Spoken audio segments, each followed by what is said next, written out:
बांग्लादेश की सरकार ने भारत पर सबसे बड़ा हमला कर दिया है। अब सीधे सीधे एक्ट ऑफ वॉर बोल रहे हैं। बांग्लादेश पहली बार चिकन नेक नाम से मशहूर रणनीतिक सिलीगुड़ी कॉरिडोर के पास पाकिस्तानी सेना को लेकर पहुंच गया है। কথায় আছে যেমন কুকুর তেমন মুগুর। এতদিন বাংলাদেশকে দখল করে নেওয়ার হুমকি দেয়া ভারত এখন বাংলাদেশ এবং পাকিস্তানের ভয়ে রীতিমতো কাঁপছে। বাংলাদেশকে গোলাম বানিয়ে এতদিন ভারত এই দেশের মানুষের সাথে যে অন্যায় অবিচার করেছে, এবার তার হিসাব নেওয়ার সময় হয়েছে। ছাত্র জনতার নতুন বাংলাদেশকে অশান্ত করতে যখন ভারত ষড়যন্ত্রে ব্যস্ত, ঠিক তখনই বাংলাদেশ ভারতের কলিজায় আঘাত করেছে। এতদিন বাংলাদেশ এবং চীনের ঘনিষ্ঠ সম্পর্ক নিয়ে ভয়ে ছিল ভারত। এবার তাদের নতুন মাথা ব্যথার কারণ বাংলাদেশ এবং পাকিস্তানের সম্পর্ক। বাংলাদেশ ও পাকিস্তান মিলে ভারতকে টুকরো টুকরো করার পরিকল্পনা করছে বলে দাবি করছে ভারতীয় মিডিয়া। বাংলাদেশ ভারতের ঘাড়ে ধরেছে, এই কথা ভারতীয় দাদারা নিজেরাই স্বীকার করছে। কিভাবে বাংলাদেশ ভারতকে ঘাড় ধরে সোজা করছে, বিস্তারিত থাকছে বিডিটিউবের আজকের এই ভিডিওতে। প্রথমেই দেখে নেওয়া যাক বাংলাদেশ ও পাকিস্তানের সম্পর্ক নিয়ে কি বলছে ভারতীয় মিডিয়া। बांग्लादेश की सरकार ने भारत पर सबसे बड़ा हमला कर दिया है।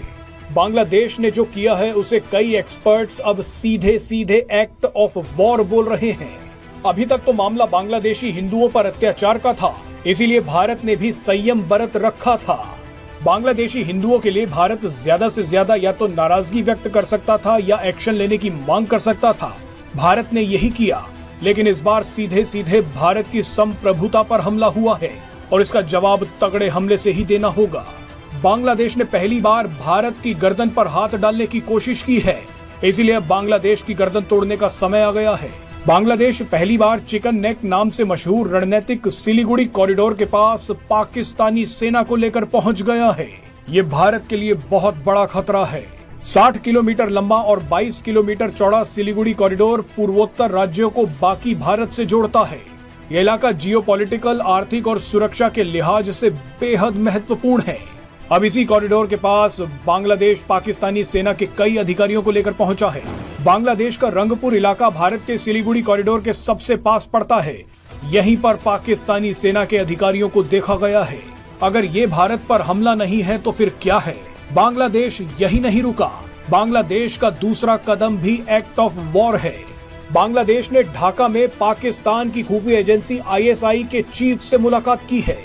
ISI चीफ का बांग्लादेश में आना खतरे का सबसे बड़ा अलर्ट है। भारत सरकार को अब वेट एंड वॉच पॉलिसी से हटकर एक्शन में आना होगा। एक्सपर्ट्स का कहना है कि ISI बांग्लादेश के चिटगांव इलाके में दोबारा अपना नेटवर्क बनाना चाहती है। গত 15 বছর যাবৎ লাগাতার ভারতীয় আগ্রাসনের শিকার হয়েছে বাংলাদেশ। এবার ভারতের দাদাগিরির বিরুদ্ধে গর্জে উঠেছে নতুন বাংলাদেশ। বাংলাদেশের পার্বত্য চট্টগ্রামকে অশান্ত করে নিজেরা শান্তিতে বসে থাকবে তা হবে না। এতদিন বাংলাদেশের স্বাধীনতা এবং সার্বভৌমত্বের 12টা বাজিয়েছে ভারত। এবার পাকিস্তান ও বাংলাদেশ মিলে ভারতের বিরুদ্ধে প্রতিরোধ গড়ে তুলেছে। বাংলাদেশ চাইলে যে কি করতে পারে এবার দিল্লির গদিতে থাকা নরেন্দ্র মোদী টের পাবে। ছাত্র জনতা এতদিন মুখে বলেছিল চিকেন নেক থাকবে না রে। ভারত বাড়াবাড়ি করলে বাস্তবে তা করে দেখানো হবে। পাকিস্তানি সেনাবাহিনীর সাথে বাংলাদেশের ঘনিষ্ঠ হতে থাকা সম্পর্ক দেখে দাদাদের কলিজা কাঁপছে। বাংলাদেশের স্বাধীনতা এবং সার্বভৌমত্ব রক্ষায় যে দেশ পাশে থাকবে আমরা সেই দেশের সাথেই বন্ধুত্ব গড়ে তুলব।